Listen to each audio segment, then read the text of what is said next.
instability in our neighborhood.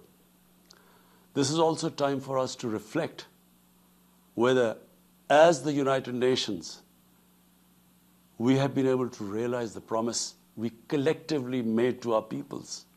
Today, the foundations of the world order, non-use of or threat of unilateral force, self-determination of peoples, the sovereign equality and territorial integrity of states, non-interference in their internal affairs, international cooperation, all these ideals are being systematically eroded. International agreements are being flouted and set aside. Renewed great power rivalries are leading to a new arms race. Conflicts are proliferating and intensifying. Military occupation, illegal annexations are suppressing the rights of human beings to self-determination. According to the respected professor Noam Chomsky, mankind is at even a greater risk than it was before the First and Second World Wars in the last century. And this is because of the threat, increased threat of nuclear war, climate change, and sadly the rise of authoritarian regimes. We must come together to prevent such a catastrophe. We believe that the driving force in international relations must be cooperation in accordance with the principles of international law and not confrontation and force. We all must emphatically reaffirm our support for multilateralism. Mr. President, the COVID-19 pandemic has illustrated the oneness of humanity. In our interconnected world, no one is safe unless everyone is safe. Locking down to control the pandemic has triggered the worst recession since the Great Recession in the last century. This has hit the poorest countries the hardest, as well as the poor in all the countries. In Pakistan, we realized very early on that if we imposed a strict lockdown, the type that several affluent countries had imposed, we would have more people dying of hunger than the virus. Therefore, we adopted a policy of smart lockdown. While concentrating on the hotspots, the virus hotspots, we opened up our agriculture sector immediately, and then followed it up by the construction sector, which employed most of the people. At the same time, and this is despite financial constraints, my government deployed $8 billion, unprecedented amount, for our health services, plus support the poorest and most vulnerable households with direct cash payments through ESAS program, and then subsidies to the small businesses. Even though our smart lockdown was heavily criticized in the beginning, but thanks to the Almighty Allah's grace, we have not only managed to control the virus, stabilize our economy, but most importantly, we have been able to protect the poorest segment of the society from the worst fallout of the lockdown. Today, Pakistan's response is cited among the success stories in controlling and responding to the pandemic. However, we are still not out of the woods, like no country is out of the woods today. But, Mr. President, it was obvious from the outset that developing countries would need fiscal space to respond to and recover from the COVID crisis. Debt relief is one of the best ways to create that fiscal space for developing countries. Therefore, in early April, I called for a global initiative on debt relief. We appreciate the G20's official debt suspension initiative and the emergency and rapid financing offered by the IMF, World Bank, Asian Development Bank, and UN agencies. This, however, is not going to be enough. The IMF has estimated that developing countries will need over $2.5 trillion to respond and recover from the crisis. The official debt suspension will need to be extended and expanded. Additional debt relief measures will also be needed. Development banks should ensure adequate financial inflows. Rich countries have generated over $10 trillion to finance their own response and recovery. They should support the creation of at least $500 billion in new special drawing rights for the developing world. Mr. President, in my address to the General Assembly last year, I had highlighted the tremendous damage that illicit financial flows from developing countries to rich countries and to offshore tax havens cause. This leads to the impoverishment of the developing nations. Money that could be used towards human development is siphoned off by corrupt elites. The loss of foreign exchange causes currency depreciation. That in turn leads to inflation and poverty. The quest for getting back these stolen resources is nearly impossible, given the cumbersome procedures. Moreover, the powerful money launderers have access to the best lawyers. And sadly, because they are the beneficiaries, there is a lack of political will in the rich countries to curb this criminal activity. Mr. President, if this phenomena is unaddressed, it will continue to accentuate the inequality between the rich and the poor nations, and eventually will spark off a bigger global crisis, a far bigger global crisis than the present migration issue poses. The rich states cannot hold forth on human rights and justice when they provide sanctuary to money launderers, to their looted wealth.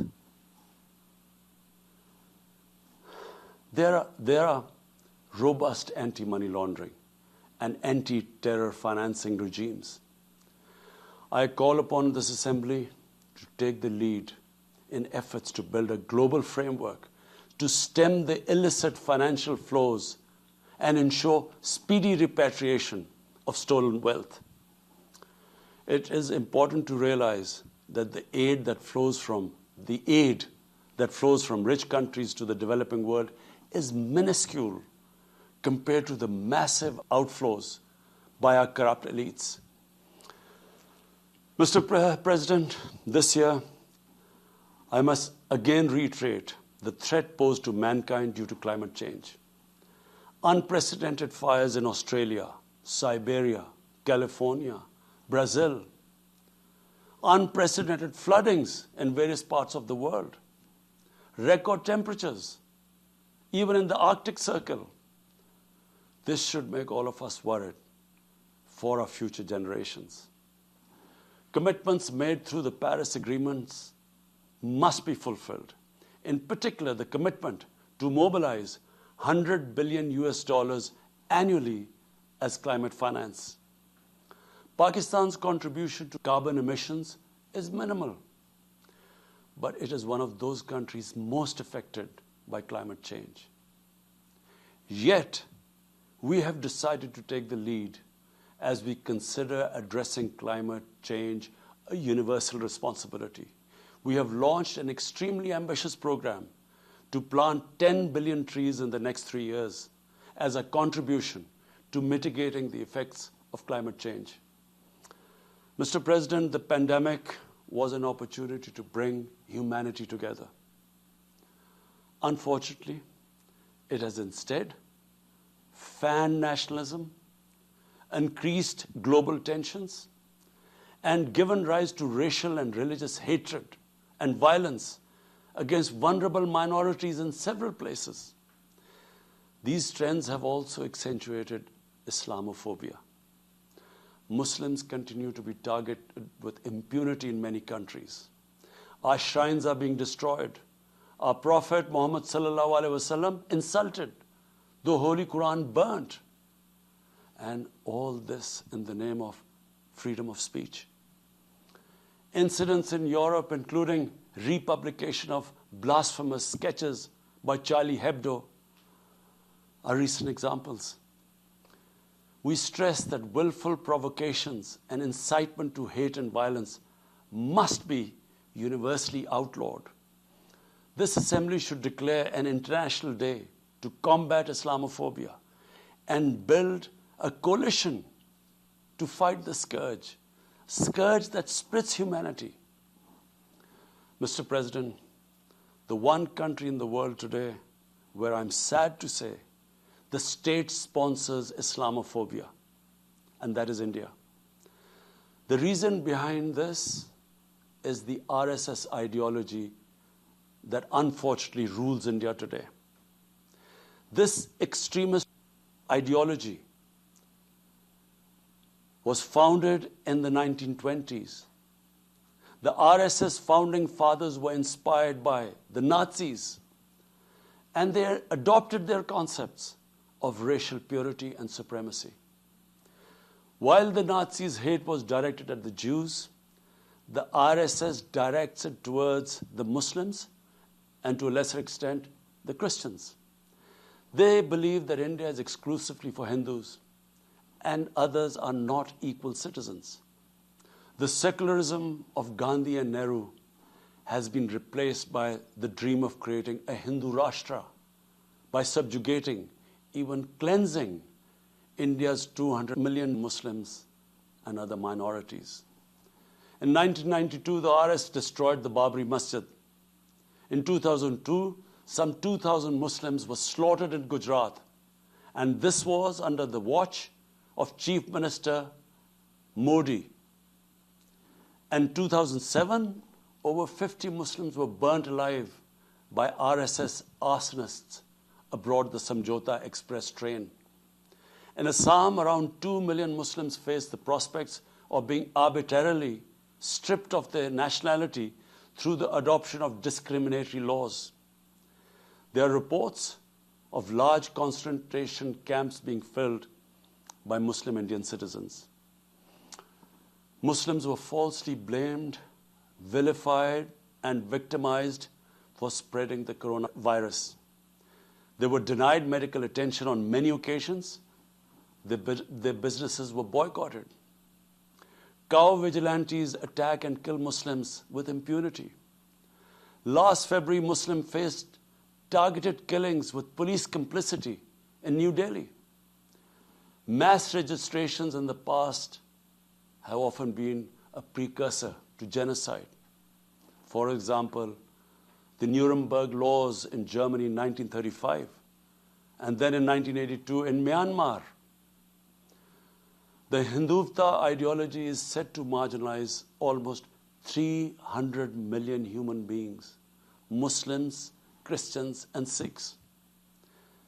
This is unprecedented in history, and this does not augur well for the future of India. As we all know, that marginalization of human beings leads to their radicalization. Mr. President, for over 72 years, India has illegally occupied Jammu and Kashmir against the wishes of the Kashmiri people and in blatant violation of the resolutions of the Security Council and indeed its own commitments to the people of Kashmir. On 5th August last year, India illegally and unilaterally sought to change the status of the occupied territories and deployed additional troops, bringing the total number to 900,000, to impose a military siege on 8 million Kashmiris. All Kashmiri political leaders were incarcerated. About 13,000 Kashmiri youth were abducted and thousands tortured.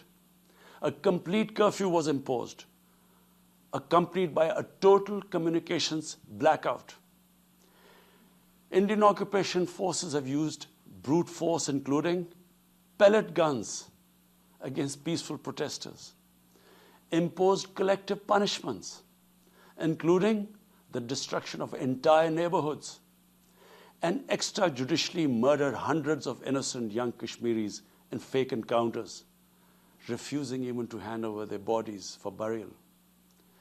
The Kashmiri media and those daring to raise their voice are being systematically harassed and intimidated through the use of draconian laws. All of this is well documented in the reports of the United Nations High Commissioner for Human Rights, communications from the Special Rapporteurs of Human Rights Council, statements from human rights and civil society organizations. The international community must investigate these grave violations and prosecute the Indian civil and military personnel involved in state terrorism and serious crimes against humanity being perpetrated, I'm sad to say, with complete impunity. The objective of this brutal campaign is to impose what the RSS BJP regime has itself called the final solution for Jammu and Kashmir.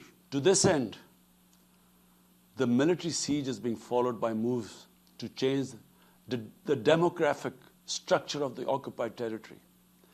This is an attempt to obliterate the distinct Kashmiri identity in order to effect the outcome of a plebiscite envisaged in the UN Security Council resolutions.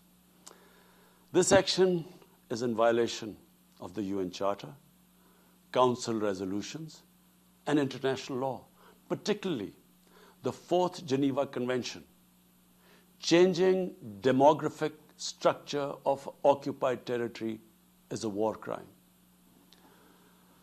Mr. President, the brave Kashmiri people will never submit to Indian occupation and oppression.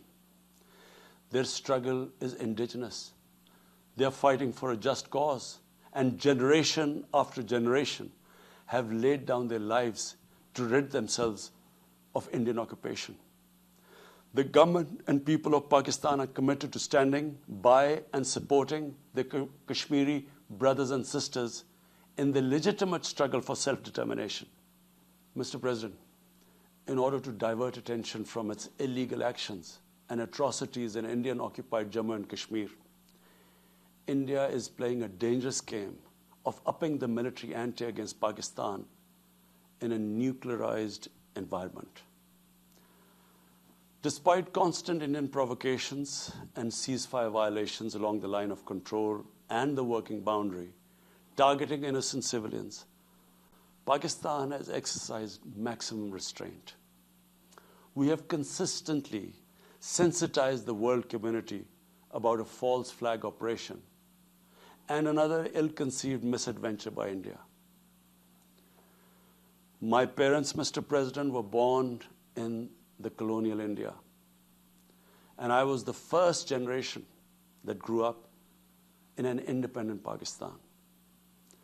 I want to make it clear that any attempt by the fascist, totalitarian, RSS-led Indian government to aggress against Pakistan will be met by a nation that will fight for its freedom to the end. Mr. President, there will be no durable peace and stability in South Asia until the Jammu and Kashmir dispute is resolved on the basis of international legitimacy. Kashmir has been rightly described as a nuclear flashpoint. The Security Council must prevent a disaster conflict and secure the implementation of its own resolutions, as it did in the case of East Timor. The Council has considered the situation in Jammu and Kashmir 3 times in the past year. It must take appropriate enforcement actions. It must also take steps to protect the Kashmiris from an impending genocide by India. Pakistan has always called for a peaceful solution. To this end, India must rescind.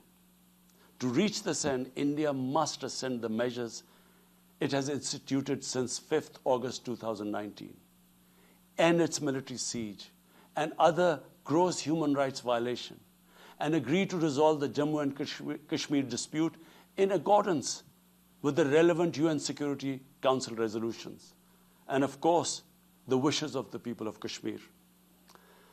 Mr. President, Pakistan's desire for peace in our region is also manifest in our efforts to promote a political solution in Afghanistan. I have consistently maintained over the past 2 decades that there is no military solution to the conflict in Afghanistan. The only way forward was and is a political settlement, which involves the full spectrum of Afghanistan's political actors. Pakistan fully facilitated the process that culminated in the US-Taliban peace agreement on 29 February 2020. Pakistan is deeply gratified that it has fulfilled its part of the responsibility. The Afghan leaders must now seize this historic opportunity to achieve reconciliation and restore peace in the war-torn country. Through the intra-Afghan negotiations that commenced on 12th of September, they must work out an inclusive, broad-based, and comprehensive political settlement. The process must be Afghan-led and Afghan-owned, and without any interference or outside influence. Early return of Afghan refugees must be part of this political solution. After almost 2 decades of war, it is imperative not to allow spoilers within and outside Afghanistan to subvert the peace process. Peace and stability in Afghanistan will open new opportunities for development and regional connectivity. Mr. President, Palestine remains a festering wound. A just and lasting settlement is indispensable for the Middle East and actually the world. Illegal annexations of Palestinian territory, the building of illegal settlements, and the imposition of inhuman living conditions on the Palestinian people, especially in Gaza, cannot bring peace to a troubled region. Pakistan continues to support a 2-state solution in line with the UN General Assembly and Security Council resolutions within the international agreed parameters, and they are pre-1967 borders, and Al-Quds, Al-Sharif as the capital of a united, contiguous, and independent Palestinian state. Mr. President, the United Nations remains the best legitimate avenue for collective action in managing international conflicts, fostering peace and security, promoting equitable development, and addressing global problems. I urge the Secretary General to take the lead in preventing global conflicts. He should convene summit-level meetings to address regional hotspots and resolve outstanding disputes. The United Nations should be made fully responsive to the challenges of our times. A comprehensive reform of the United Nations, including the Security Council, is essential to promote greater democracy, accountability, transparency, and efficiency. Pakistan will continue to participate actively in this process and endeavor with other member states to build a world where conflict is outlawed and equitable prosperity for all pursued in conditions of peace and security. I thank you.